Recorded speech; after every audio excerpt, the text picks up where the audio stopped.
Thank you for being here. Let's rock and roll, I guess.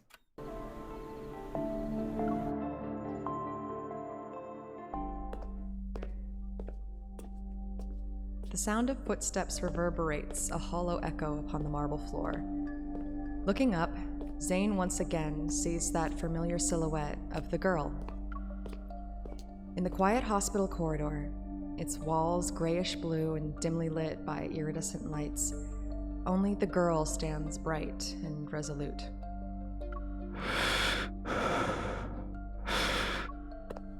Yearning to call out to her, yet incapable of making a sound, he has no choice but to quicken his pace. He runs after her. Yet, at that moment, terrifying black crystals erupt from the surrounding walls. No. Stop. Without warning, the entire space distorts. Those sharp spikes hurtle towards the girl's throat. Panicking, she turns to face him. As their eyes meet, her lips quiver in despair, softly whispering broken, desperate sounds. Zane. Zane. Zane? Zane. Inside Axo's rehabilitation center, Zane suddenly opens his eyes. He's in a sleeping pod, and his unfocused gaze slowly adjusts. Did you have an oven? Sorry. I got a bagel, fresh in my throat. One more time. Did you have another nightmare? Yes. Rubbing his temples, he sits up. In his eyes is a reflection of my concerned expression. Don't worry. Lying down in a large box with eyes staring at me. If I could sleep well with that happening, then you'd actually have something to worry about. Hey, I care about you. And what else am I supposed to do? Someone hasn't gotten a good night's sleep ever since he returned from Mountain Turtle. He also keeps using nightmares as an excuse. After returning from Mount Eternal 2 months ago, Zane's health hasn't been good. It's gotten to the point where he can't sleep at all. However, he doesn't talk about what happened in the Arctic. This reoccurring nightmare is the only thing he willingly shared with me. You still have a business trip next week. At this rate, the doctor might end up collapsing before his patients. Even if I collapse, there will always be another doctor to take over. No matter what.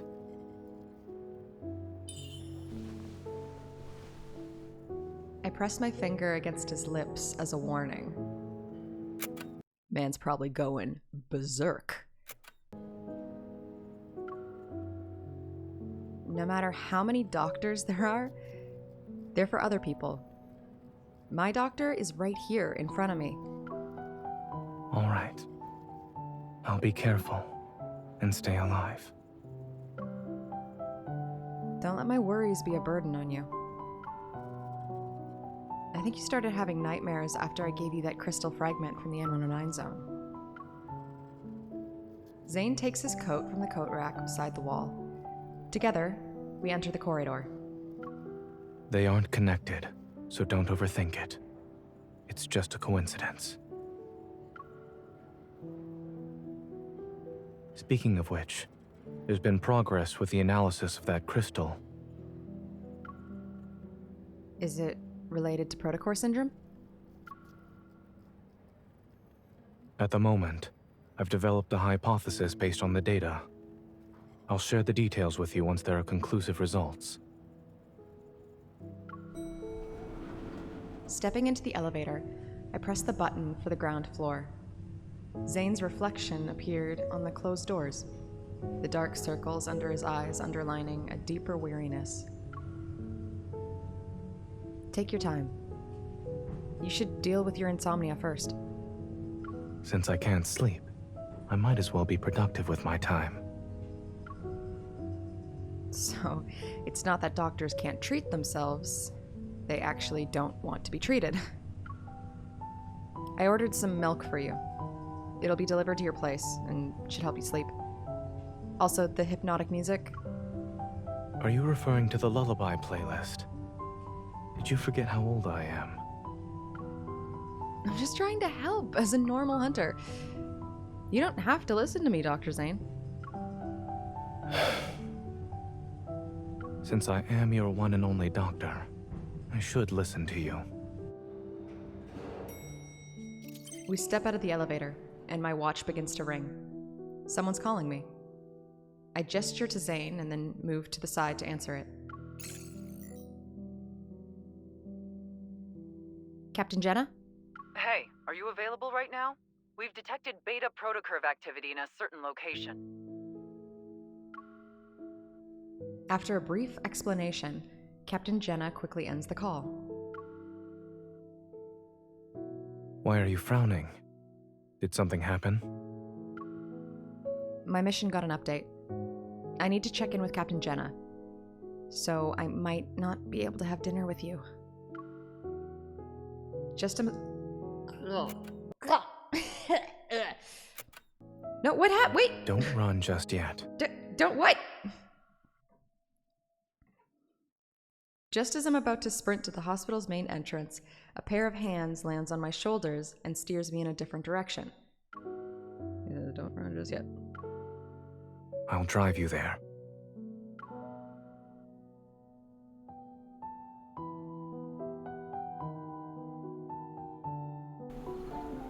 Ugh, Zane, the man you are. Did y'all see the invitation for Miss Hunt? What's the what invitation for who? What? Why do they always breathe so loud into the mic? I don't know, but it's startling every time when the bass gets boosted. And now I feel like I have to do a similar thing for a lot of the like narration and like whispering stuff. I have to get like real close to the mic. So I'm here to make everybody uncomfortable.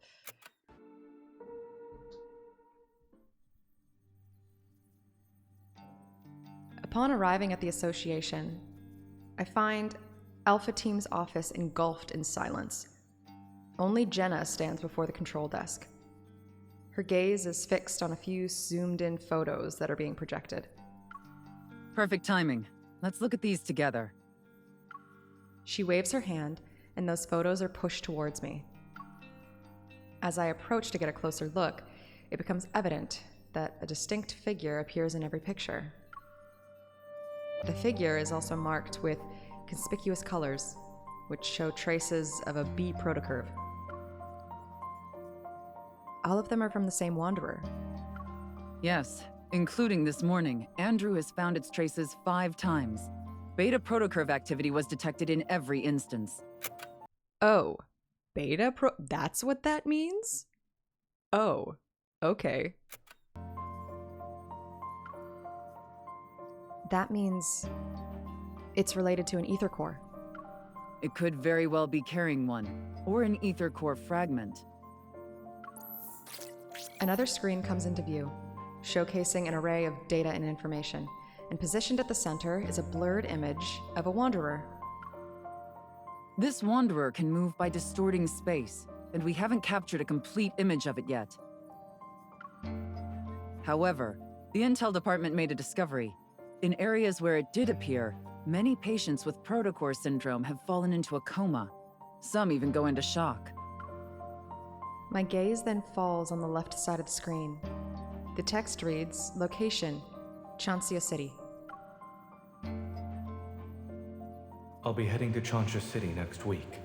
There are a few patients with a severe case of protocore syndrome, so they require Oxo Hospital's assistance for their treatment.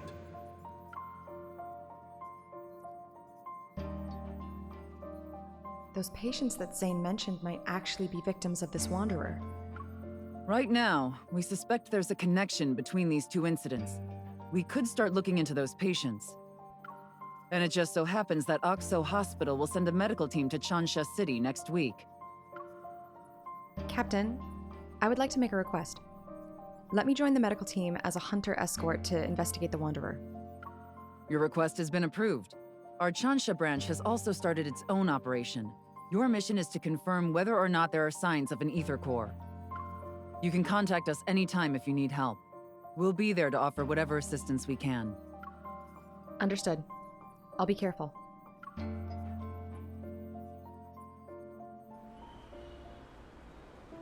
As I leave the association, Zane's figure appears in the distance. He's been patiently waiting by the road.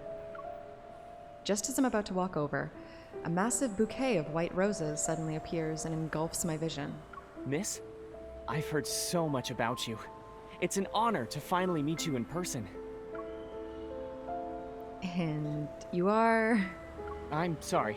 I almost forgot that this is our first meeting. But you should have already received my business card a few days ago, along with the flowers. The man has a gentle gaze, as if to be friendly. He extends his other hand towards me. I'm Carter, from Xander Sciences. I recall seeing a business card that had mysteriously appeared on my desk not too long ago.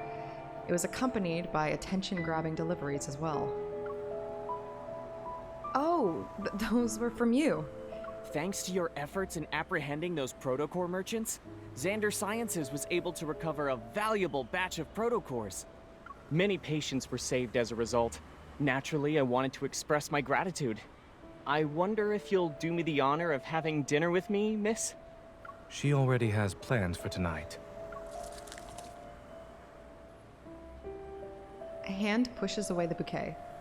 Zane then pulls me to his side, and he moves to stand between me and Carter. Upon seeing Zane's face, Carter's expression noticeably darkens. What a coincidence, Zane. It's been such a long time since we last saw each other.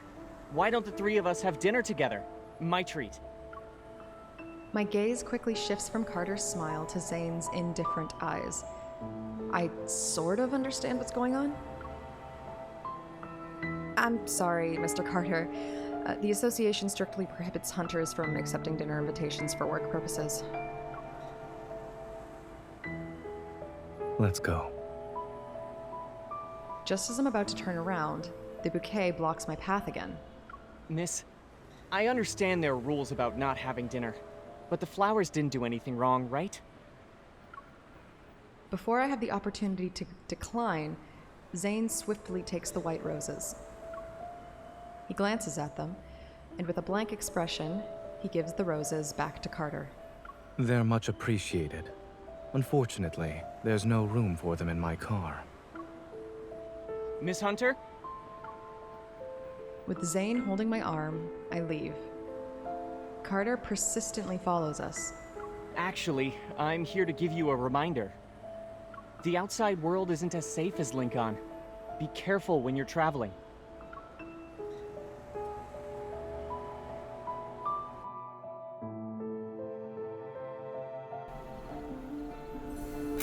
Ugh, we love him a little jealous. We love him a little jealous. I want to haunt Disney World. Oh, such a good place. Perfect place to haunt. So much stimulation.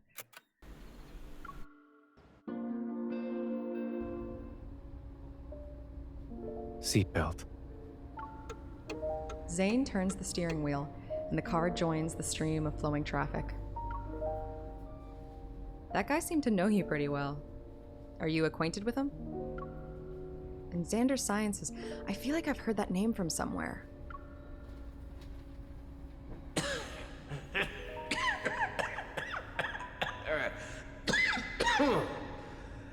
Your colleague praised you, saying there are things only the two of you can do. I'm very curious now. Xander Sciences will provide you with the best staff, the best lab, and even the best treatment.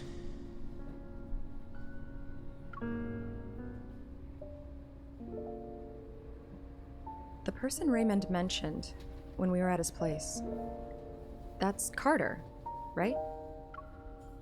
We studied under the same professor. That's it.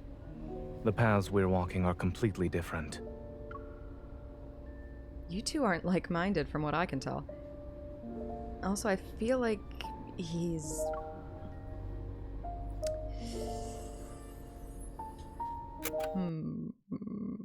I feel like she might be... She's thinking crazy, but I think she's gonna say suspicious. Also, one sec, Daisy's at the door. Coming in, honey?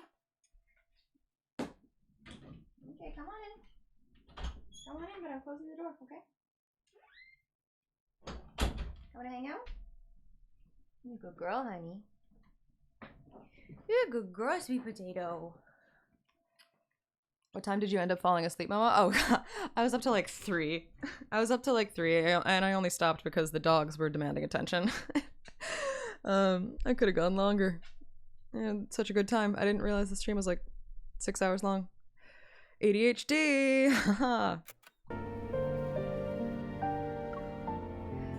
A little suspicious. It was obvious he didn't show up just to invite me to dinner. And I can see you're very cautious around him. Is there bad blood? Honey, you just came in. You just came in, though. I just let you in. Alright, back out you go. Okay, bye. Let me actually close the door so I don't get in trouble.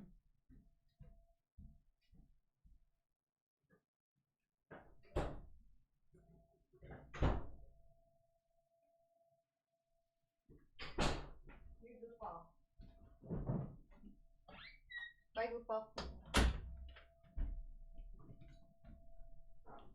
Just watch. And you're already up for another go. Yeah, well, the house is quiet for not much longer, so I can make my cringy anime noises in peace. Thought you meant Honeydew for a second. No, just watch. She's probably gonna scratch at the door again. Is there bad blood between you two? You can tell me about it. It's not interesting. Zane has bad blood with someone, and he's wary of him? Isn't that interesting enough? The fact that he gave you roses is more than enough to put me on high alert. But when he told you to be careful while traveling, I doubt that was a simple, friendly reminder. Just as I'm about to tell Zane about my trip, I think twice. I shake my head and smile. Maybe Carter was annoyed by how we were ignoring him. That's why he tried to scare us. Zane glances at me, a hint of amusement in his eyes. He doesn't say anything else about this topic.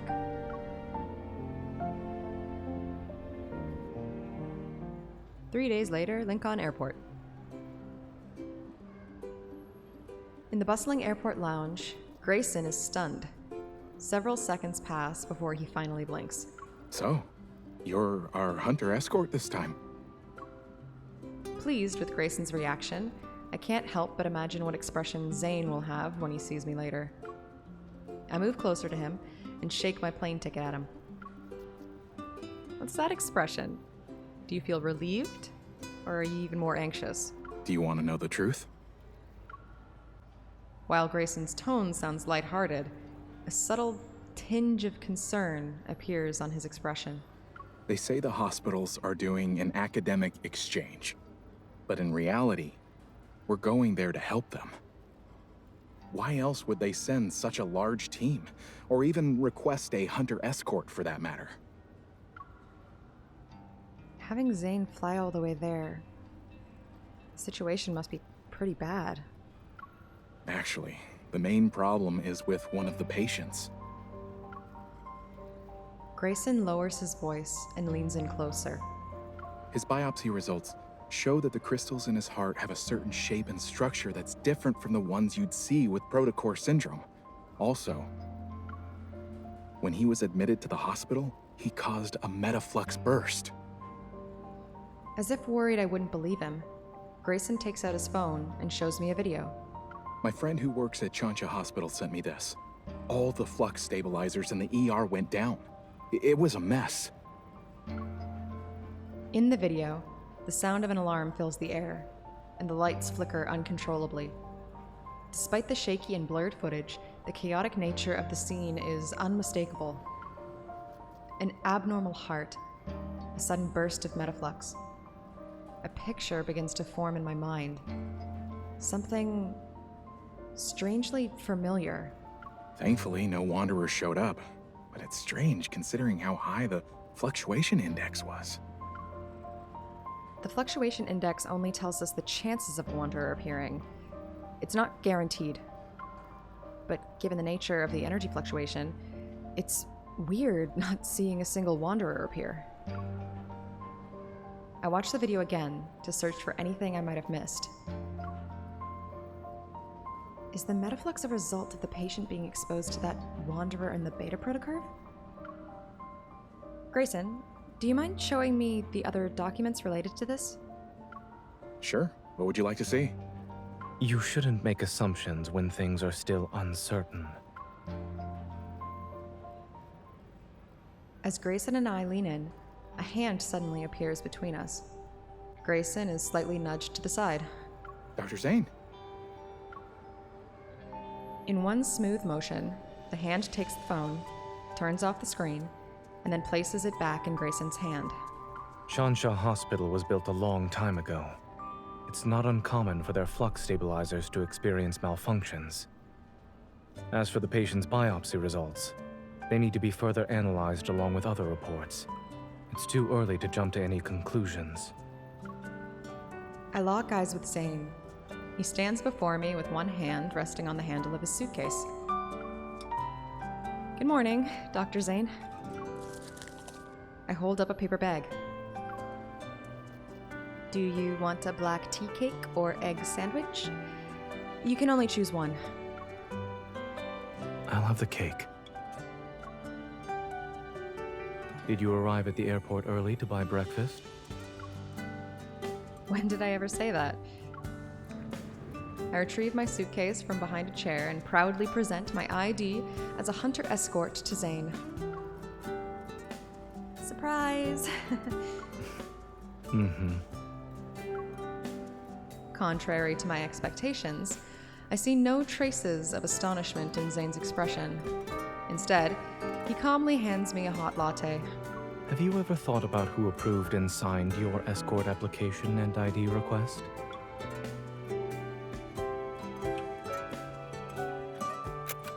Ugh. Thank you for redeeming hydrate. I'm gonna take you up on that.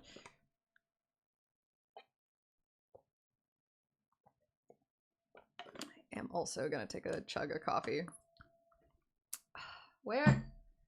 I need a man to hand me a latte. I need a man to hand me a latte.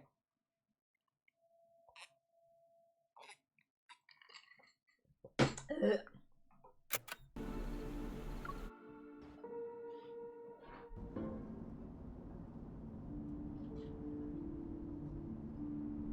Let's see, let me get comfy.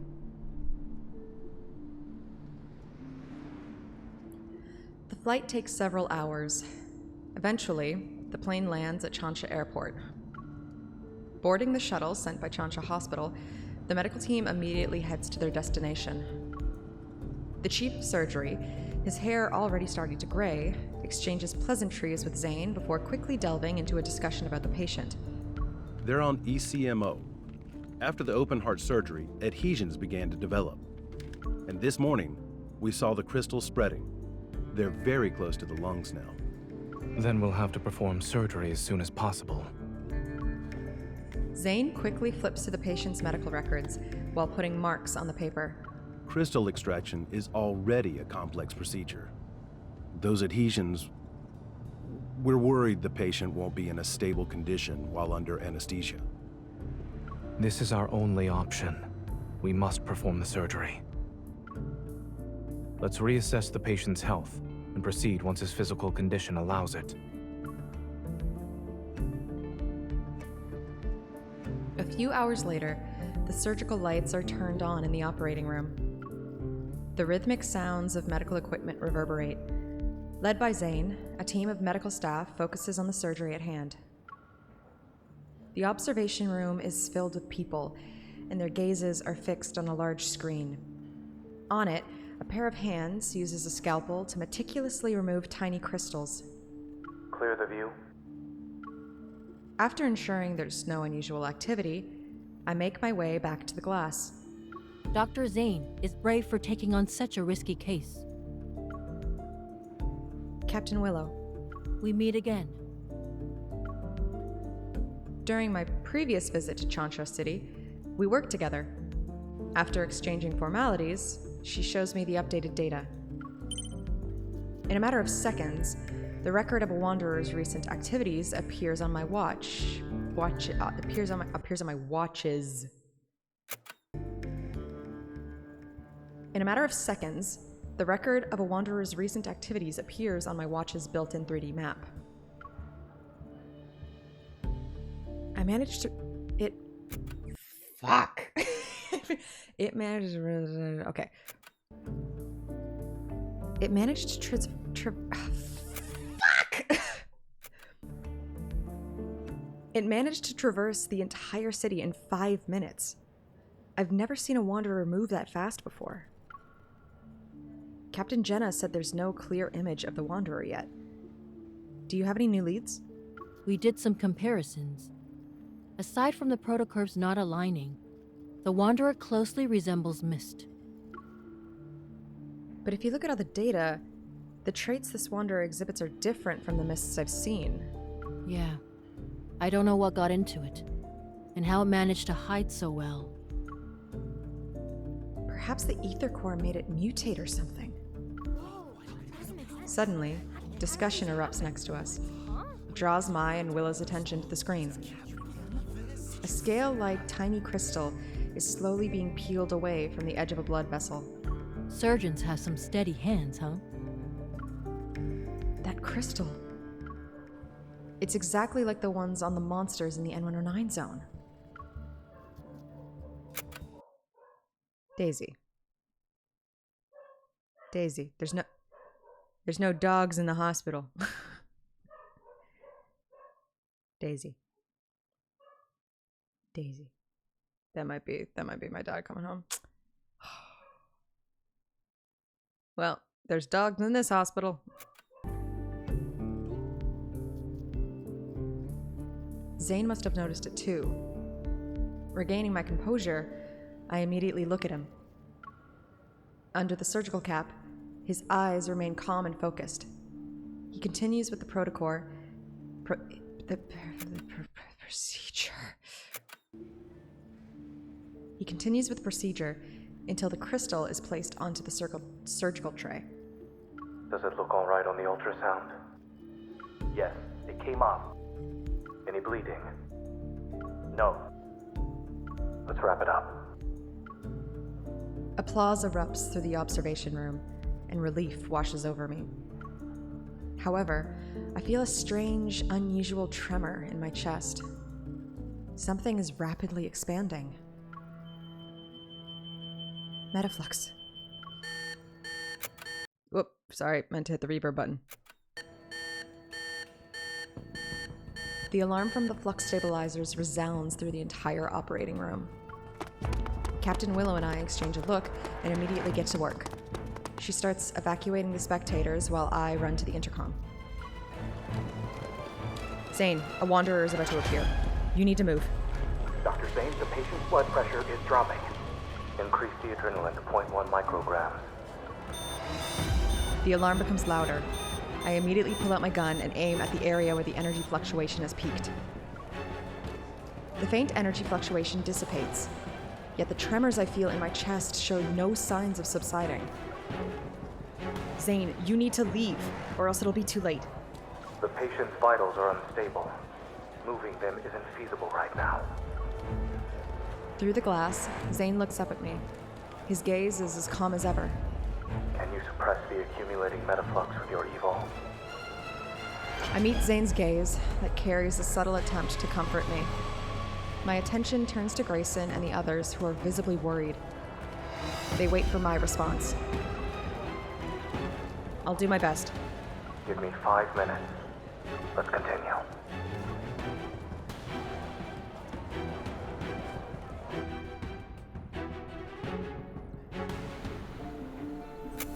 I love that all the boys believe in you and your abilities. God, this game is so for the girls. Oh, I love it so much.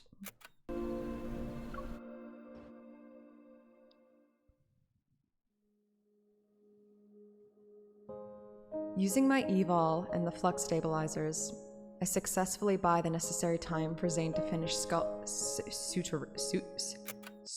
suture, what a word. It's like a suture,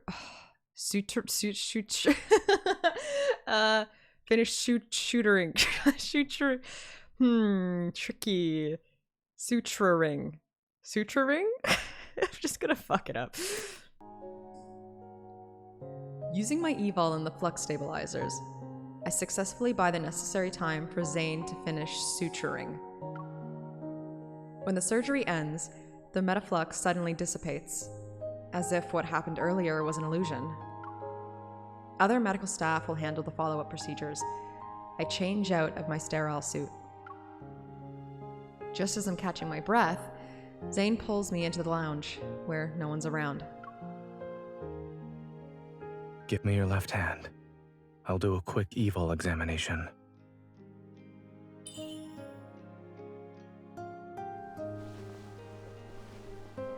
Zane sets down a metal tray, picks up a cotton ball soaked in medicine, and begins to disinfect my hand. I'm fine. I might have overdone it, but my use of evol is better than before. While that is how you feel, I suggest waiting for the results and listening to what your primary care physician has to say. Also, a cool sensation emanates from the palm of my hand as he holds my fingers. He applies patches to each one. you should be well aware that the metaflux earlier wasn't something an ordinary wanderer could generate. You knew since the beginning? Don't tell me you actually believed I thought you were a hunter escort whose sole purpose is to protect us. Of course. You and Dr. Noah have known about the existence of ether cores for a while now. Straightening my posture, I start thinking. You noticed it during the surgery, right? That crystal was very similar to the sample I gave you. I'm almost 100% sure the wanderer that attacked this patient is related to the ether core. It's possible the ether core made those monsters in the N109 zone transform into their current state. Not necessarily. The examination machine beeps. Zane observes the fluctuating numbers displayed on the screen as he continues to speak. The ether core shouldn't be what's causing the mutations. Your heart's integration with one is a perfect example. Given the extent of the mutation you've described, I'm more inclined to believe that someone attempted to be smart, but ended up failing in the process. Are you saying someone is responsible for the appearance of those monsters in this patient's condition? I'm merely speculating. Don't forget, in this world, many forces covet the ether core. You haven't met all of them yet. Thank you for following. You're right. All is well.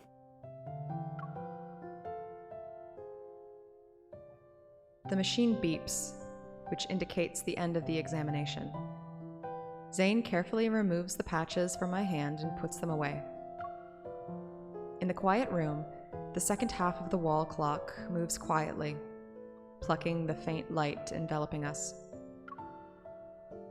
I can't help but yawn. I told you I was fine. If I have to say there's a problem, then I'm feeling a little tired now. Watching the surgery must have been boring. Not at all. It's actually my first time seeing you perform surgery.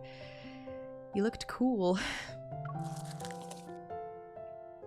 Taking a paper bag from the table, he settles on one side of the couch. He grabs a sandwich and pulls it apart with his clean hands. The hospital cafeteria is closed. We'll have to make do with what's available to us. While the chaos has subsided, the persistent scent of disinfectant lingers in my nostrils. While my body is tired, my mind is still excited. I decided to direct my excess energy to the surgeon himself. Weren't you listening to me before? Someone said he'll learn to accept compliments from others.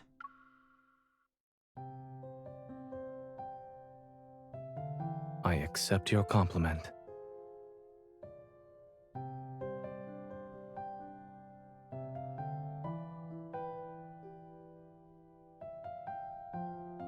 The sandwich bread is already flat and no longer looks appetizing. With the finesse of a seasoned chef, Zane lifts the bread and removes the greasy bacon. He then proceeds to discard the wilted lettuce, leaving only the ham slices, red cabbage, and shredded pork that have withstood the test of time. Today will be very memorable for me. Not only did I see you perform surgery for the first time, but I also had the privilege of observing a sandwich undergo surgery. I've just removed the parts that experienced excessive nutrient loss and would have impacted digestion. Is nutrition one of the things you research? Is there anything Dr. Zane can't master? I have to admit that when it comes to accepting compliments, I'm not very good in front of you. But I suppose there's a chance for you to teach me in person. Looking at me with a meaningful expression, Zane places the surgery-affected sandwich into my hand. He then pulls out his phone.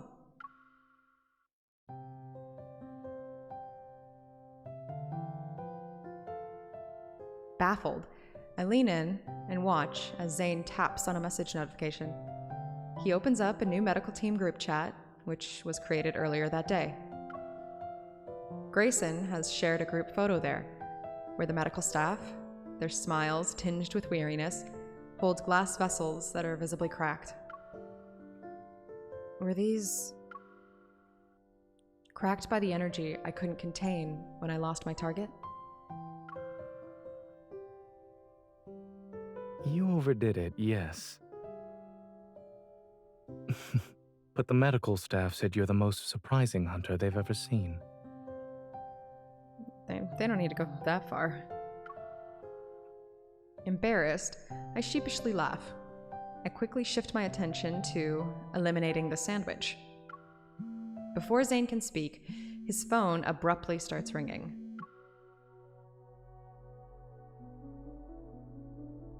Hello? Upon hearing the voice on the other end, Zane freezes. Surprise appears on his face. The patient woke up?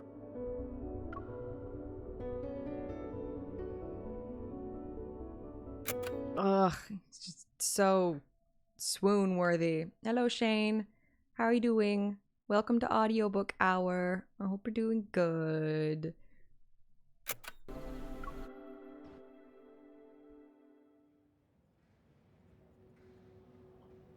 When Zane, Grayson, and I arrive at the entrance to the ICU, a nurse approaches us. Do you know why he regained consciousness so quickly? We're not sure. He shouldn't have woken up already. Look at this, Dr. Zane. All his vital signs are improving. Zane and Grayson change into sterile suits and enter the ward. I wait outside. Can you hear me? Do you remember where we are? Look at my finger. I really wasn't expecting him to save the patient when they were at death's door. Mr. Carter? Hello. We meet again, miss. With the sudden appearance of Carter, I cautiously step to the side. However, he greets me with a smile. He raises both of his hands.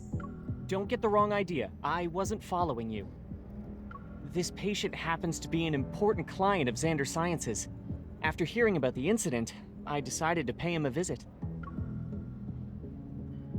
You weren't there when he was in critical condition? I don't think he's that important to you. What do you mean? He leans against the wall and casually looks at the glass door. If it weren't for Xander Sciences, his fragile heart would have stopped a long time ago. What we're pursuing is far more stunning and ambitious than these petty solutions. Is that so? Observing my indifferent reaction, Carter furrows his brow. A hint of disappointment appears on his face. Aren't you curious about the kind of work we're doing? I'm not. He shakes his head, and his usual pretentious smile graces his face again. It's okay. You'll be interested someday.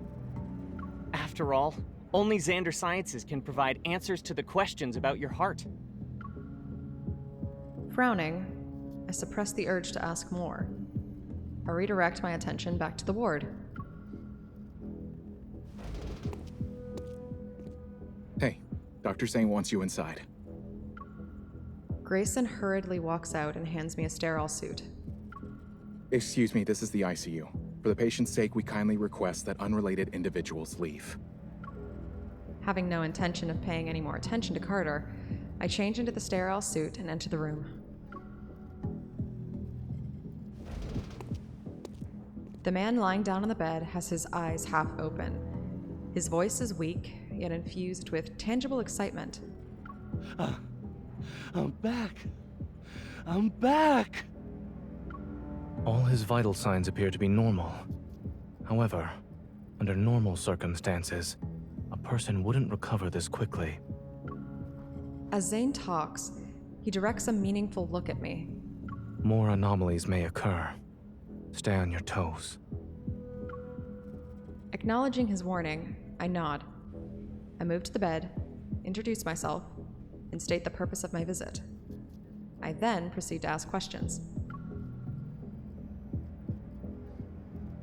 Davis, you said you're back. Where were you? It trapped me. I couldn't get out. It was like a nightmare. I couldn't wake up. I turn on my watch and pull up a picture. Hi, Screw the Rat. Yeah, it's doctor time. It's Dr. O'Clock, baby. I turn on my watch and pull up a picture of Mist. When you say it, do you mean this? Yes. It was that thing. It was inside of me. But it wasn't. Suddenly, the vital sign monitor begins to beep loudly. The man on the bed begins convulsing as if something started choking him. Metaflux. Zane. I quickly pull out my gun and sense a more intense fluctuation. It surges and engulfs the entire room instantly. Grayson, transfer the patient to another room and prepare for resuscitation. Unexpectedly, a rift appears and reveals the shadowy figure of a wanderer. Moving myself to the front of the bed, I point my gun at the wanderer. However, it disappears in the blink of an eye. A second later, it materializes like a phantom in another location. Hey, behind you! Evading its slash, I aim my gun at the center of the fluctuation. However, a tremor overwhelms my chest. I barely feel any pain. Only a dense white fog surges before me and obscures my vision. The ward dissipates, as if my surroundings are transforming into another realm. The last thing I see is Zane rushing towards me. Zane, watch out!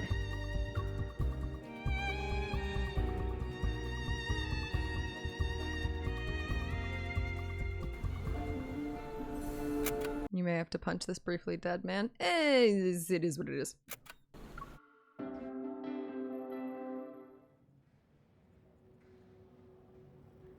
It feels as though my body is plummeting into thick fog. The sensation of weightlessness threatens to push my heartbeat out of my chest. Amidst the chaos, I muster all my strength to find something, anything to hold on to. And after what feels like forever, my feet touch solid ground. My surroundings become clear. Bathed in dim, feeble light, a long corridor appears before me. Its end remains hidden in the mist. Am I at a hospital? No. I feel a faint tremor in my chest. A familiar energy fluctuation surges with the mist. It drags me somewhere. This fluctuation is from an ether core. I'm probably in the Wanderer's protofield. As I stand in the empty space, the sound of approaching footsteps reaches my ears. Turning around, I notice a dark figure. Zane? An onslaught of sharp ice crystals materializes around me. They're ready to pierce my heart. The ground beneath me disappears, and I find myself falling into a sense of weightlessness again. As I float in this void, blurred lights and sounds rush past me like an avalanche. Within the boundless darkness, it's as if a pair of hands is gently lifting my tired soul. I struggle to open my eyes. After feeling my steady heartbeat for several seconds, I sit up on the bed. You're awake. By the floor-to-ceiling window stands a figure wearing black clothing. He turns around. Behind him are dilapidated buildings and the sunset's tender light. Zane?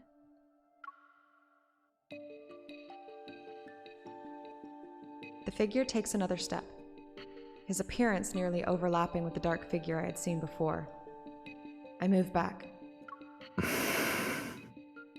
How are you feeling? After hesitating for a moment, I reach out and touch his cheek.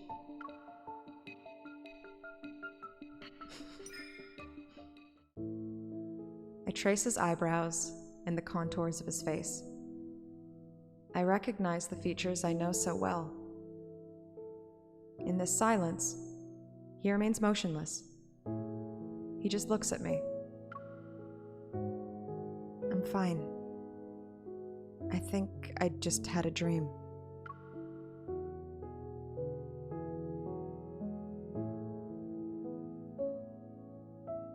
Perhaps it's the influx of the protofield that caused me to have those strange illusions. Shaking my head to clear my thoughts, I shift my focus to the room. The cracked, grayish-white walls enclose a space where a sofa, holographic screen, refrigerator, and various functional home appliances exist in close proximity. It looks like the home of someone who struggles with living a normal life. Do you remember what happened in the ward? The Wanderer that suddenly appeared, the tremor in my heart, and Zane running towards me. Memories gradually find their way back to my mind. Are we still in the Wanderer's protofield? Yes. Following Zane's gaze, I get up from the bed and join him in looking out the window. As the final remnants of twilight vanish, the city stands before us, under a light blue sky. Its desolation is evident. This place is a rusted skeleton of its former self.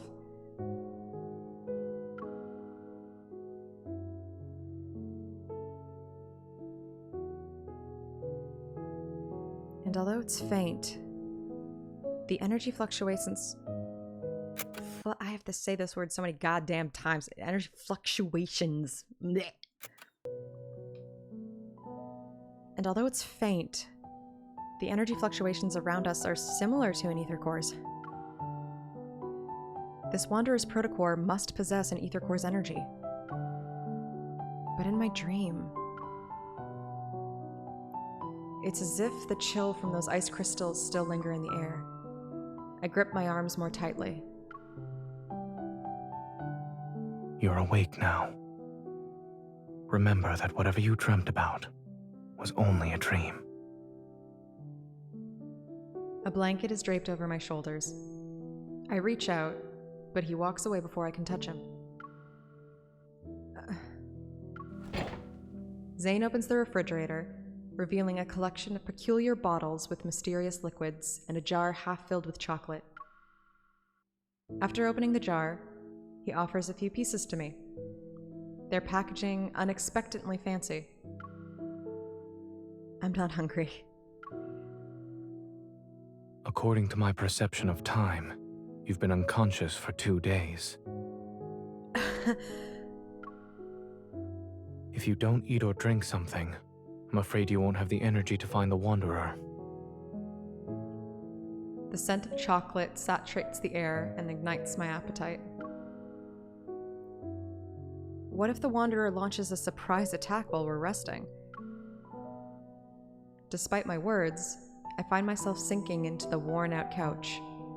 I unwrap the chocolates with Zane. I look up, and my gaze falls upon a bit of a vibrant green on the desk. It's a flower pot with a jasmine in it. It sticks out like a sore thumb in this desolate world. While the branches and leaves retain their green hue, the stem has already started to wither. Is it normal to see jasmines in the Wanderer's protofield? What are you implying?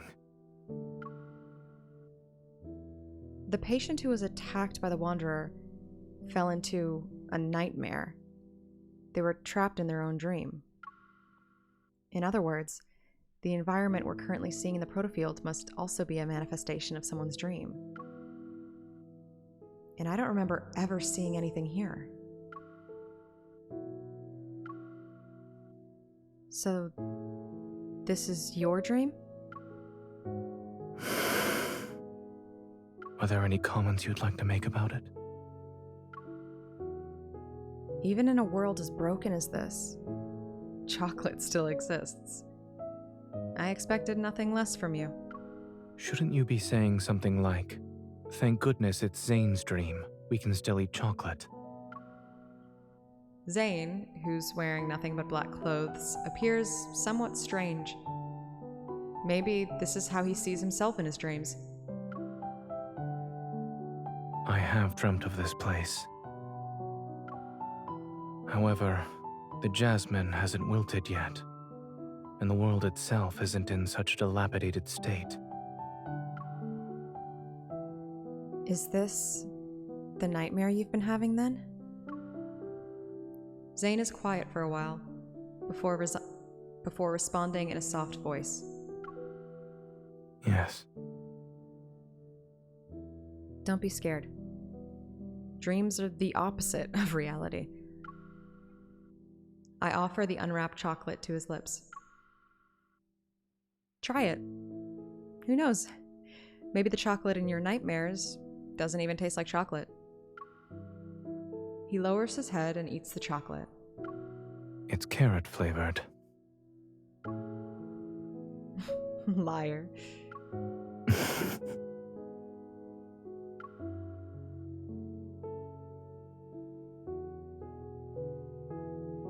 He looks out the window again, where the silhouette of a bird flies across the darkening sky. Since dreams are the opposite of reality, perhaps I'm not a doctor in this one.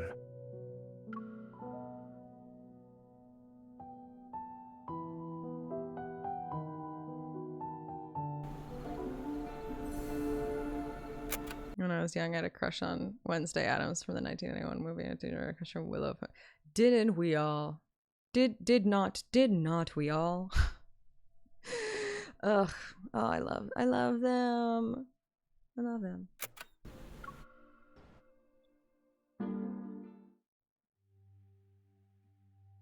Everything is a hazy blur in dreams. Yet in Zane's dream, the flowers, trees, streets, and shops appear with remarkable clarity. I can't help but wonder how long this dream has haunted him, incessantly replaying itself to the point where every detail is fleshed out. While it resembles my dreamscape, I can tell it's a protofield. Over there.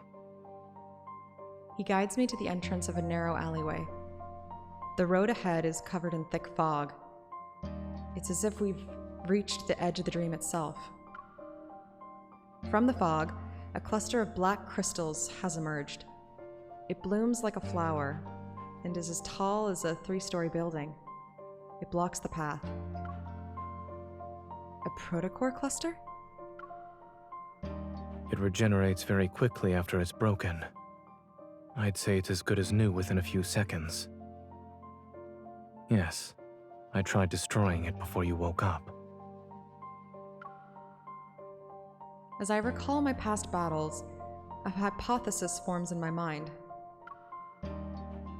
I think I know what's going on here. There must be another protocore cluster in this protofield, and they provide energy to each other. We need to destroy both of them to leave the protofield. Eating sweets certainly makes one smarter. Thank you for the compliment. I gestured towards him. Though, I'm only slightly smarter than you. Chuckling, Zane pulls down my hand.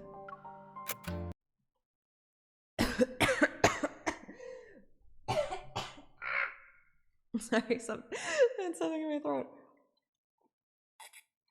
Coffee break, coffee break.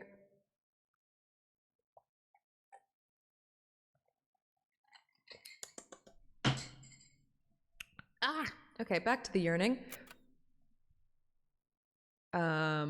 Said back to the yearning, but somebody redeemed hydrate, so might as well.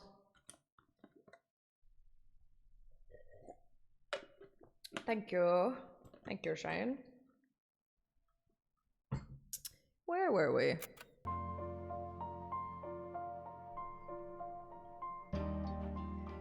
Since this is your dream, do you think you know where the other protocore cluster is? When you're in a protofield, using evol in a scientific matter is more effective than dreaming. The protofield is practically drenched in erratic energy fluctuations. Yet amidst the entanglement of protocurves, I detect one that stands out. I open my eyes and point in a direction. From what I've sensed, the second protocore cluster should be on the other side of the protofield. Similar energy fluctuations appear from another direction. I look at Zane. Which one would you like to pick?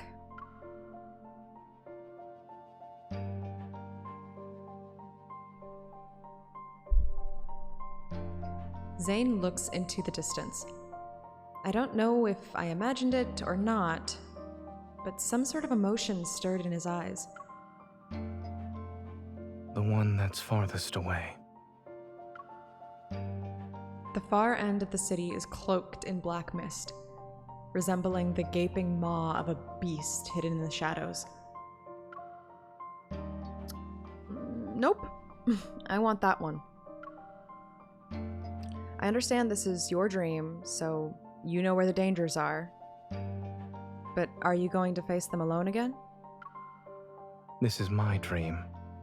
I can get to my destination faster than you. But your dream isn't exactly being nice to you right now. Maybe the more you try to use it, the more it'll use you instead. Let me go instead. You. Don't push yourself when you're in trouble. I got your back. That's a tip from your hunter escort. Smiling, I take a step back and pat his head back. Take a step back and pat his... wait, no. Reading that complete... Oh my god, I need another cup of coffee. Smiling, I take a step and pat his back. Without waiting for Zane to respond, I wave and start walking. Don't push yourself. That's a tip from your primary care physician. Behind me, I hear a soft sigh, followed by Zane's words that are tinged with worry. Turning around, I catch a glimpse of him standing in the shadows. He's far away now, so I can't clearly see his expression. I press my lips into a thin line and nod. Regardless of whether it's him or me, we know we'll always support each other.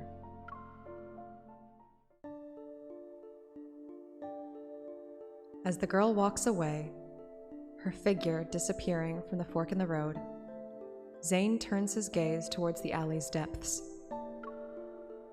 Within the thick fog, a broken streetlight flickers intermittently.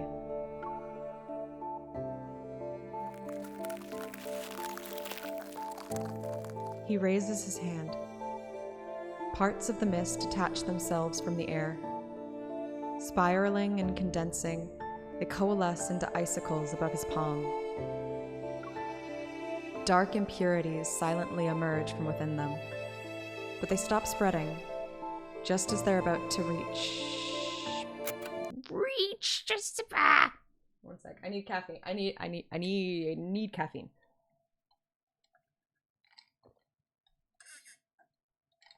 Oh, I didn't take my pill either. One sec. Just popping drugs.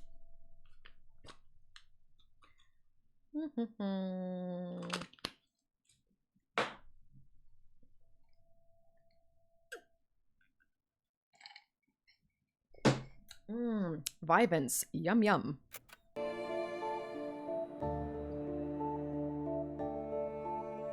Dark impurities suddenly emerge from within them, but they stop spreading, just as they're about to breach the outermost layer of the white crystals. It's as if a looming black hole threatens to consume everything pure and white. Yet a thin, unwavering layer of pristine ice remains resolute in being the last line of defense.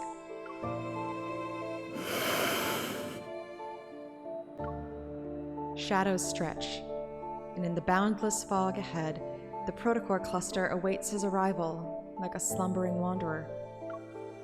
Within the mist, a cold wind materializes as aggressive figures sluggishly stir.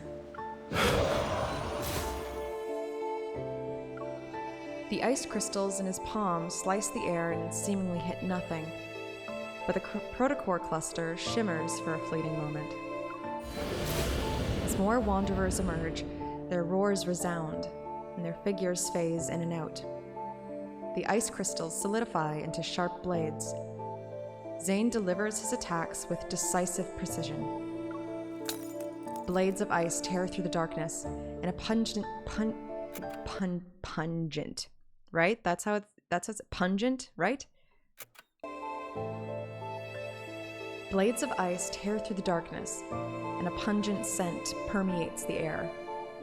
The ground beneath his feet slowly transforms. It turns soft and slimy like sludge, stubbornly clinging to his legs. Dazed, Zane looks down, peering through the mist and layers of unclear ice. His gaze falls onto his palm. Zane! A bloody hue taints his hand, and an eerie shadow is cast over his senses. He's momentarily transported back to that bone-chilling nightmare. Zane is shocked. He looks up and knows who's standing before him. The tension is palpable, gripping him. William? It's too late. Please. In the howling, icy wind, Zane hears his heavy breaths. Once again, he's returned to the endless, snow-covered expanse of Mount Eternal. Bloody tears stream down from William's empty eye sockets. Then, an array of faces emerges from the cluster's projection. Aren't you going to celebrate my birthday with me? Why did you kill me? Aren't you a doctor? You should have saved me! Why didn't you save me and my child? Zane, please. Kill me. He's suffocating. He's trapped. His head is spinning. Zane notices his fingers are trembling uncontrollably. He staggers back, only to trip over something again. It's just an illusion. It's not real. It's not. More and more hands stretch out towards him. They're frozen. The space around him shatters and distorts into mirrors. They reflect his bloodshot eyes. They reflect his hands. What? They reflect his hands are clenched so tight. They reflect his hands are clenched so... Odd sentence. They reflect his bloodshot eyes. They reflect his hands are clenched so tightly that veins bulge. A black icicle suddenly pierces through the mirrors and shatters parts of the protocore cluster. The protocore cluster doesn't regenerate. It resembles a cliff, teetering on the edge, ready to collapse in on itself. She made it. As the mirror shards dissolve into black mist, the cloud... Cloud? No. As the mirror shards dissolve into black mist, the cold light intensifies and casts an ethereal glow. Determined, Zane thrusts the ice blade towards the human figure. Zane. The ice blade stops as Zane's pupils contract. It's her. But she can't possibly be here. They're your patients. How could you? Am I next? You'll kill me, right? No. You're not Zane. Who are you? It's a face he knows so well in this unspeakable nightmare. Her expression is filled with disbelief and pain. Yes, it's her. Zane. Kill me.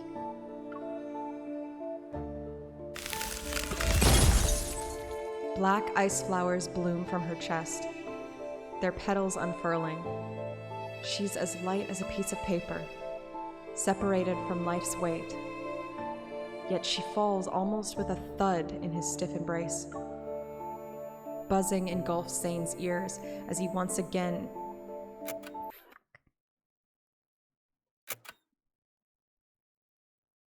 Stream Deck.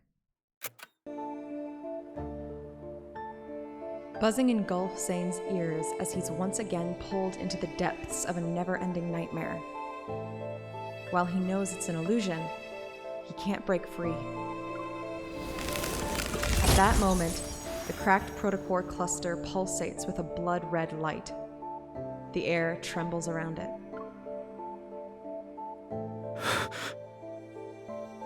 The massive shadow before him breaks along with the other protocore cluster.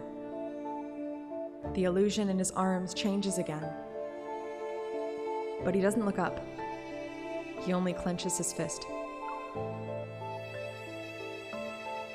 It's time to end this. A cold gleam flickers, and pure black ice crystals surge beneath him. They freeze every figure that lurks within the shadows. The darkness is suppressed, and his surroundings change. It's foggy. A blurry figure gradually emerges from the cracks in this space. Zane conjures black ice and takes aim. However, his body becomes immobile, as if he's frozen. No. Hi. Thank you, Brad Watto, follower of yours. Fan of your work. Welcome everyone to this stream that no one asked for but I. How's it going? Hi, I'm Momo. Typically, I do Pomodoro productivity streams on here. If you have something that you would like to get done, perhaps check out the VODs where I like to be your real-life lo-fi girl. We set timers and have a little communal to-do list that rewards you with a confetti cannon should you complete a task before stream ends. This is not that. I'm obsessed with this visual novel called Love and Deepspace, and I like to make myself audiobooks to listen back to like a podcast after. So I've created this immersive stream layout to make myself an audiobook. Hello, hit you on the one-off Deep Space stream. Yepperoonie. I hope everybody's ready to listen to some romantasy nonsense. Thank you so much for sharing your community with me, Brad. I appreciate that so very much. Hi, everyone. Welcome in. So I don't know if you know anything about Love and Deepspace. I can't explain it without sounding nuts. This is Dr. Zane. He's one of 5 boys who are in love with us, and we're a monster hunter. And he's got a very "no, stay back, I'll only hurt you" vibe. Yeah, so no, she definitely wasn't doing this until 3 a.m. Oh yeah, no, I do this a lot. But it's definitely the spin-off, the spin-off series. But I have really liked doing these like voiceover streams though. So I think Baldur's Gate is next up on the list. Anyway, yeah, I hope everybody has like a nice drink and is comfy and cozy on this lovely Sunday. Brad, if you have to raid and run, I understand. Thank you so much for popping in. Everybody should absolutely go follow Brad, by the way. If I'm remembering correctly, don't you do a series where it's like chat plays D&D for you? Am I thinking of that correctly? Self promo in my chat. Tell the people what you do, baby. Anyway, is everybody ready to go back to Love and Deepspace? More like Love and Depression. Because you came in on like a real angsty scene. But yeah, let me show you the nonsense that I've been up to these days.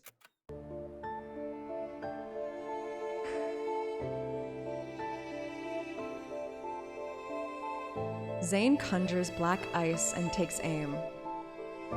However, his body becomes immobile, as if he's frozen in place. You shouldn't throw yourself into danger just for her. Oh. His entire body becomes encased in ice. Black crystals pierce his chest and spread to his fingers. The intense pain leaves Zane's back drenched in sweat. He's unable to control his body as he collapses. His heart races in fear as he hears that cold voice. Seek your destiny. Only then can you be redeemed.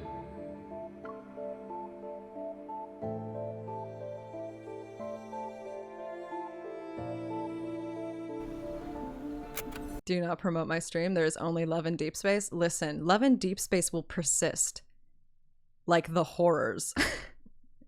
There, no tears, no dreams, just space boyfriends.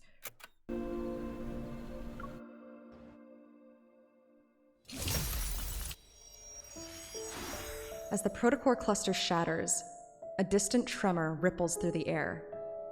The space around me transforms into mist, and moonlight shines down. Then, the fog dissipates. I can feel the ground beneath my feet. I cautiously access. Wrong. I can feel the ground beneath my feet. I cautiously assess my surroundings and see I'm in a garden at the back of a hospital. Something's not right. This is Lincoln's Axo Hospital, but we should be in Chauncey. My heartbeat quickens, and a sense of foreboding washes over me. Holding my gun, I push open the door that leads to the hospital. Behind the door, a white mist emerges. Aliens only find love in deep space in 5 billion years, the only trace of humanity that remains. Could you fucking imagine researchers in the future coming across whatever the fuck we're doing here? Hey, researchers in the future. I'm actively in therapy. I'm fine. I'm fine. This is fine. Behind the door, a white mist emerges.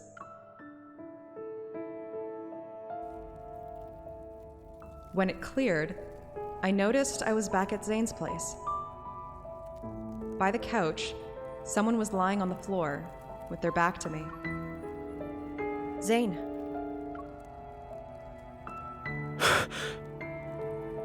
Be careful. We haven't escaped this dream.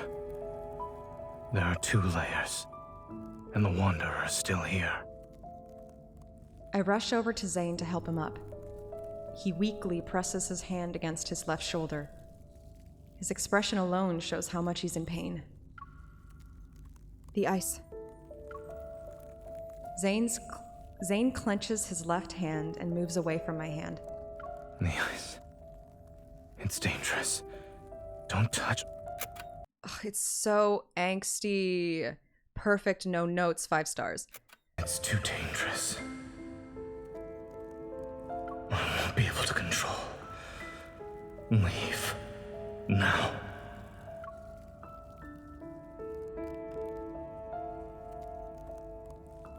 How many fics on AO3 are titled Love and Deepspace, do you think? My guess? Very little. Because this, I think, simply fulfills every need that a fanfic writer would desire. A sudden voice in my head gives me pause. Despite the warning, I leaned in to inspect Zane's injury, feeling my heart sink with each passing moment. There are no visible external injuries on his body, yet a blackened ice spreads across his wrist and neck. It doesn't seem like it'll disappear anytime soon. I don't think you're just losing control of your evil. Let me see if I can help.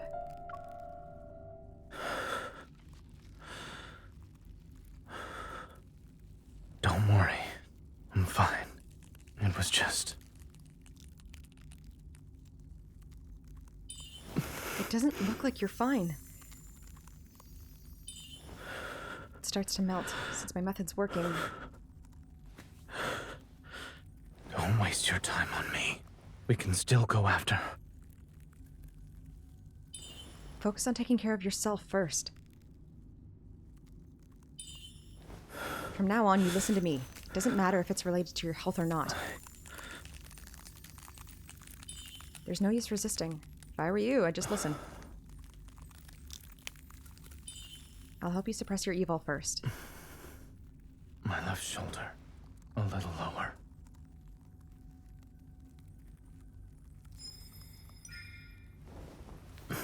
You might be more familiar with what happened in your dreams, but I'm an expert at something. Jesus, please, Infold. No, but I'm an expert at dealing with wanderers. If you rush in head first again, Infold, please. If you rush in head first again, I won't save you. I would hope so. I know how this nightmare ends. Wanderers aren't the only threat here. When push comes to shove, leaving me behind might be for the best. This is me thinking I was hot and sexy in high school, but everyone probably just thought I was a serial killer. Oh yes, yeah. The classic high school aged serial killer.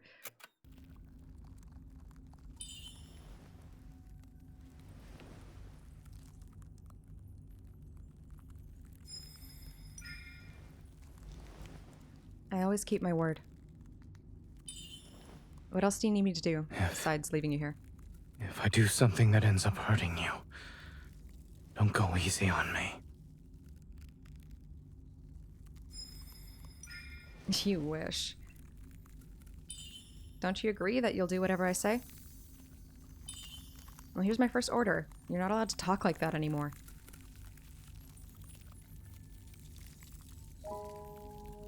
You're so angsty, Zane. Chill.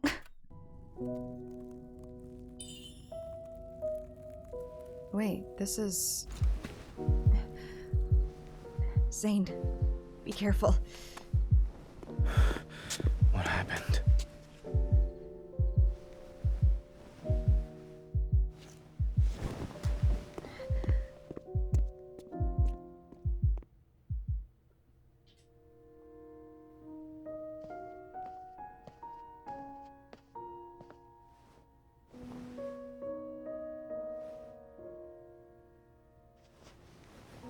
Letting you step into this nightmare, perhaps, was another mistake.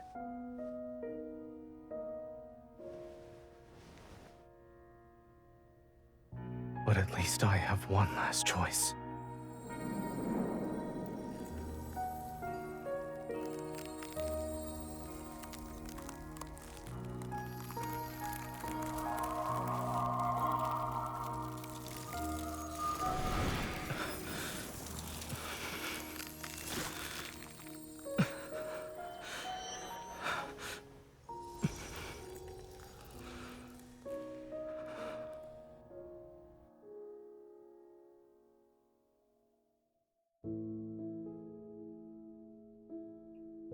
As I gather my thoughts, the weary face before me momentarily merges with a blurry image of Zane and my fragmented memories.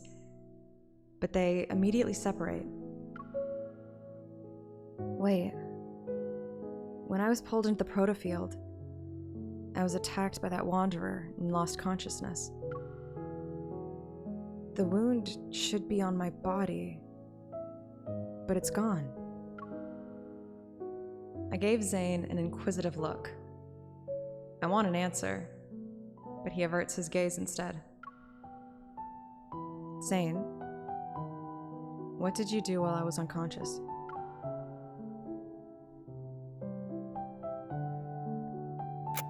Wee, oh no! It's the yearning police! They're coming to take him away!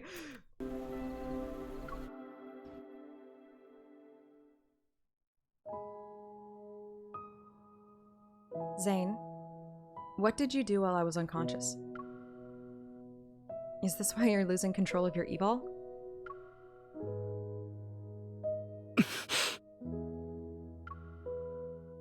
His silence confirms my suspicions.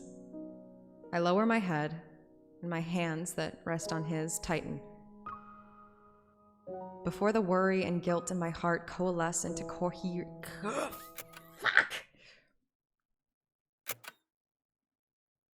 Come on, Stream Deck, you got it.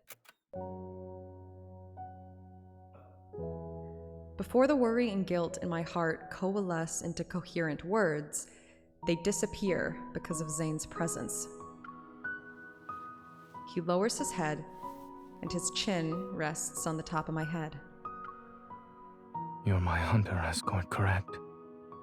Protecting you was protecting myself. And after subjecting you to a distressing dream, ensuring you can leave safely is the least I should do. Why are you making it sound like you dragged me through hell and back? Your dream didn't hurt me. The mist is exploiting it. What if the Wanderer wasn't the only source of danger? You've seen how bleak and oppressive this dream is. As you said, it's not exactly being nice to me. Give me a fucking break. I want MC to just like grab this man by the shoulders and be like, get a grip, buddy. It's like, just fucking start a Tumblr blog, go to therapy.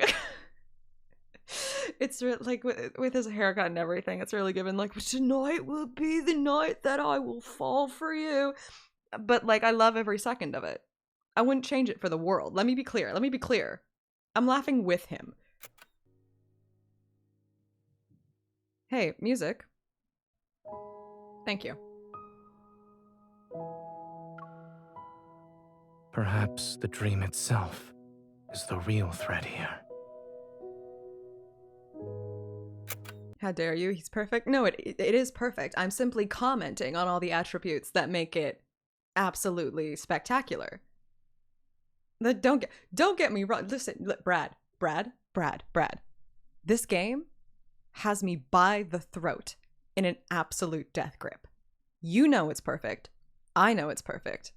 Everyone here, deep down in their soul, they know it's perfect.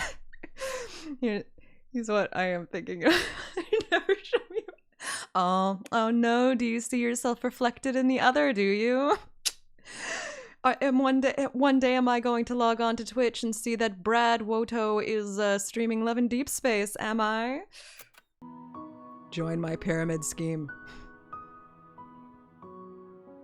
Zane talks slower, enunciating each word with a gentle tone. It's as if he's trying to calm his simmering inner turmoil.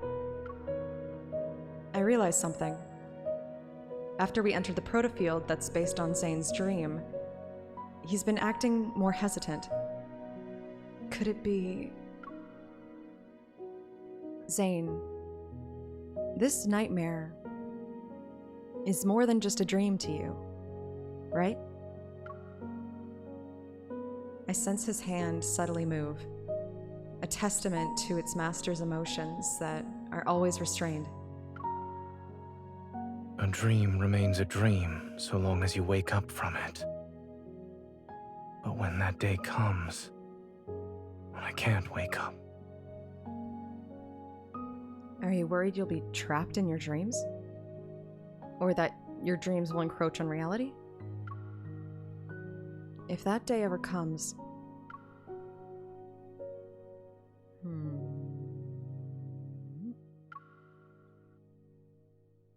Even if the world falls into chaos and everything turns upside down, I'll never forget who I am.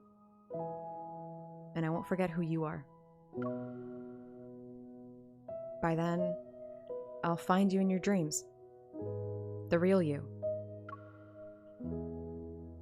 The resonance lights quietly flows from my fingers as I make a not-so-solemn promise in a calm voice. Zane's breath hitches as if it's suspended in the air for a while. Then he exhales, his breath carrying the weight of unspoken sentiments. If all else fails, I'll bury you in the body of a snowman. You'll be a super big snowman. Terrifying concept. What do you mean? Like literally? Like literally a dead body encased in a snowman? Horrifying. Happy Halloween. What? Yeah, my thoughts exactly, Zane. What a fucking psychopathic thing to say.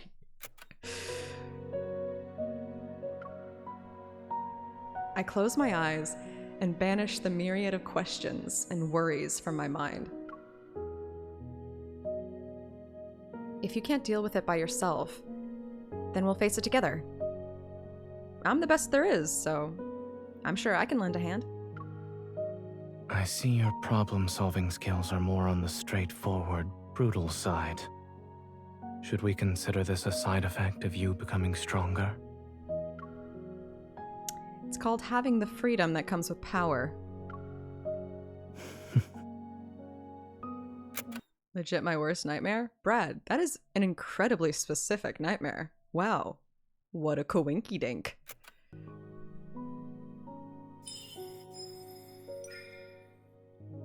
All the black ice has disappeared. How are you feeling? Does it still hurt? I look up and meet Zane's gaze. It seems he's been observing me for a while. It doesn't hurt anymore. Don't. Just as I'm about to tell Zane not to lie again, he turns over my hand. A sliver of glimmering, icy light appears in my palm. He takes back his hand, and two chubby little ice seals tumble into my hand. You get two. As an escort, you are very professional while on the job. This is your reward, since I have nothing else to give you. Do you trust me now? From where I am, light and shadows dance upon his features. They accentuate the mirth in his eyes. You keep telling me not to push myself, but you also need to stop disregarding your safety. He nods. I clench my hand and reach out to him. I help him stand on his feet as I get up. You said this dream has 2 layers. Are we in the outer one because we broke the inner layer? Zane doesn't refute my statement. He turns around and walks ahead to the open door. We step out to be greeted by the night breeze. We retrace our steps through the corridor and return to the hospital garden, which feels familiar, yet strange.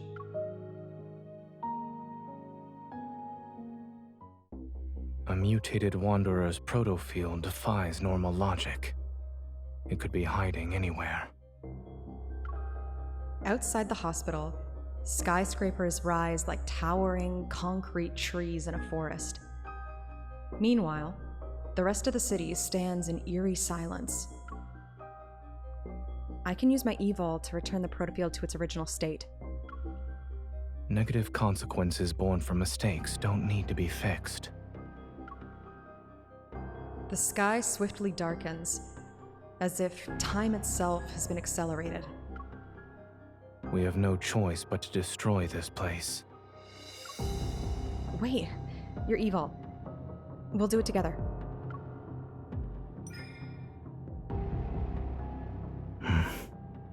Are you ready?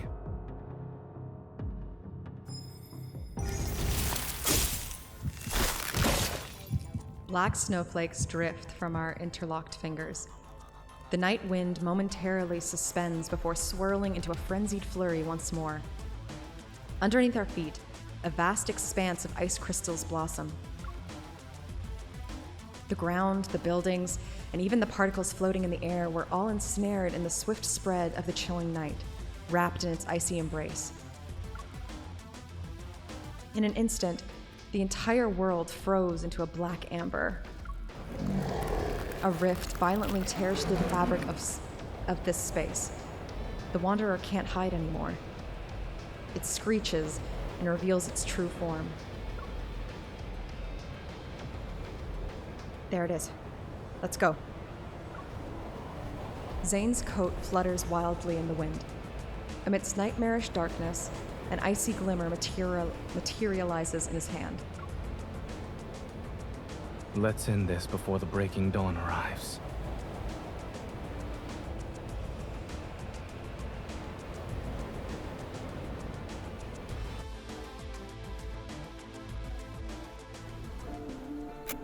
Ugh, he's just so cool. He's such a cool guy.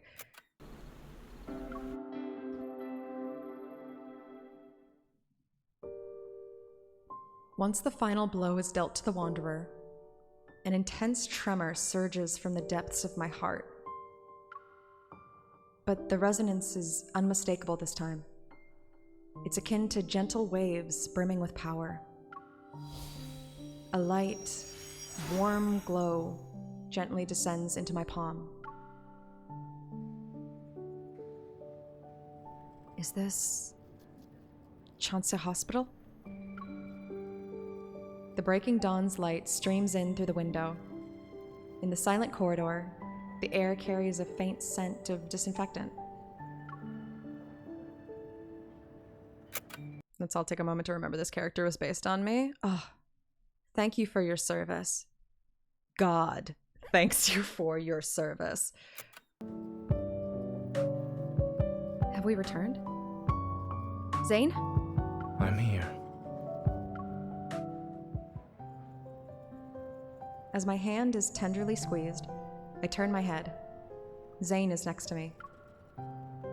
Wait, I need to double check. Are we still in the protofield? Or are we in reality? Turn around first.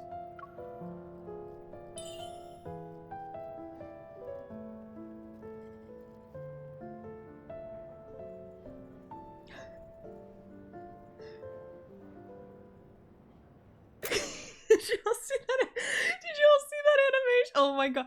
I'm bashful. I'm bashful. I didn't know. Everyone said don't be bashful, Dr. Zane. Oh, he's such a cutie patootie. Oh, cutie patootie PhD. And turn back now.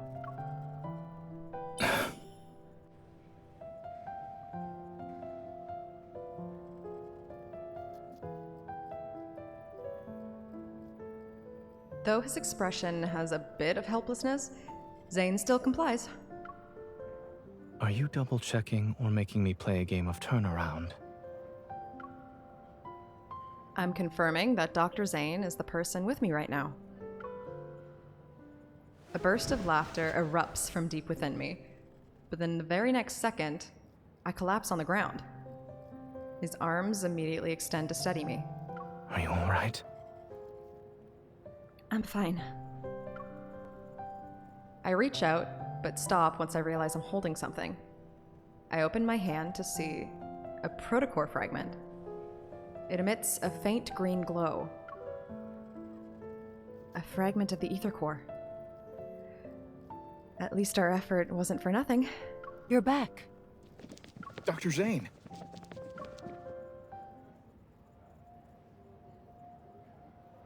Captain Willow and the others rush over from the opposite end of the corridor.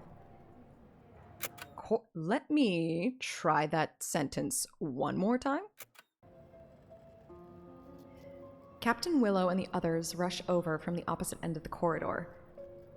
Their expressions reflect a mixture of relief, joy, and concern. Are you two okay? You're not hurt, are you? It's been 3 whole days since you were trapped in that Wanderer's proto-field. Everyone's been worried sick. From Captain Willow, I learned that exactly 3 days had passed since we entered the peculiar protofield. The patient has been relocated to a secure ward and is now out of danger following resuscitation. During this time, the entire hospital was being protected by Chancia City's hunters who carried out a thorough investigation. By the way, we discovered a strange device while investigating the ICU. Speaking in a quieter tone, she gives me a sealed, transparent bag. We found it hidden inside a flux stabilizer that was sitting in a corner. Almost went unnoticed. Ever since that incident happened in the ER, the hospital's flux stabilizers have been examined or replaced. So, only recently did someone tamper with one of them. I take the sealed bag and show a grateful smile. I'll ask the association to conduct an investigation.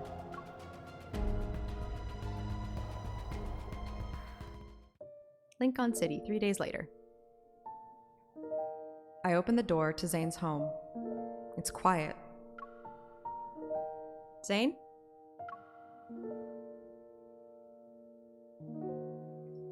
I tiptoe into the living room. Zane is peacefully sleeping on the couch. The curtains gently flutter in the warm breeze. Light and shadows glide from his nose to his chin. Is he sleeping, or... I move closer and place my hand over his chest. Phew, he's just sleeping. He must be exhausted. Approaching Zane, I kneel down to be at eye level with him. I carefully cover him with a blanket that was draped on the couch. The tension on Zane's face... Where did I see the word face? Where did I even see the word face? Let me take a sip of coffee.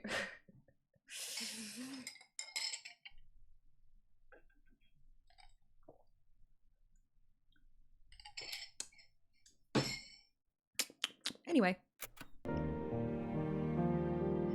The tension on Zane's furrowed brow dissipates. His breathing is steady, and his expression is serene and relaxed. I look at his face, the thoughts in my mind racing as I reflect on the whirlwind of events that have unfolded recently. You can finally rest. My watch vibrates. I leave the living room and answer Simone's call. The preliminary analysis results are out for the thing you brought back. Tell me. It has an intricate structure. Took me a while to disassemble it. I found a radio frequency chip that resonates with metaflux fluctuations. Basically, it's an energy transmitter. It can locate protocors and even attract wanderers via fluctuations. A wanderer attracting transmitter?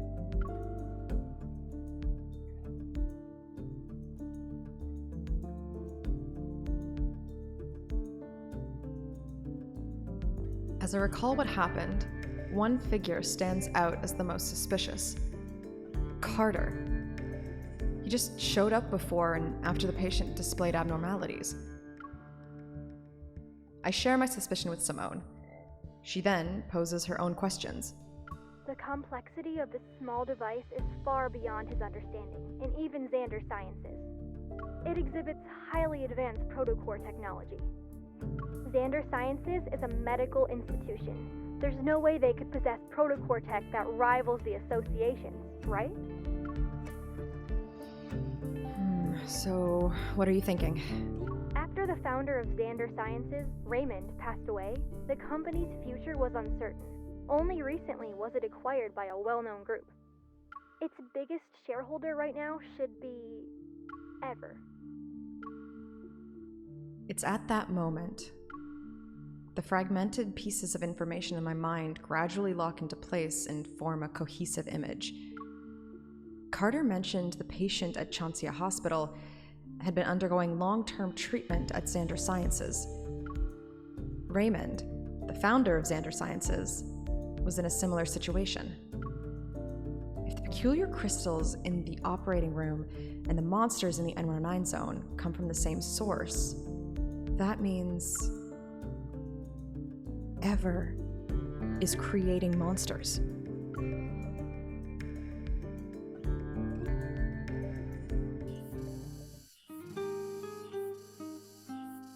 Once again, Zane finds himself chasing after that familiar figure. Under radiant sunlight, cicadas chirp in the background, while the pristine azure sky stretches as far as the eye can see. The sun sits on the edge of the city's high-rise buildings. The girl turns to him. She smiles. At least he caught up to her. Finally. He holds out his hand to the girl, and she firmly grasps it.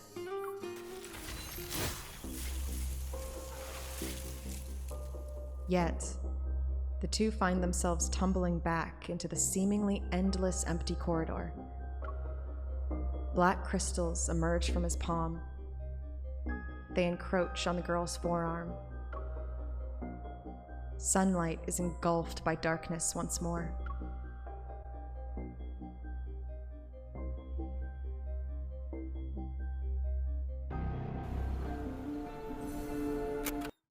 I think I love him, Your Honor.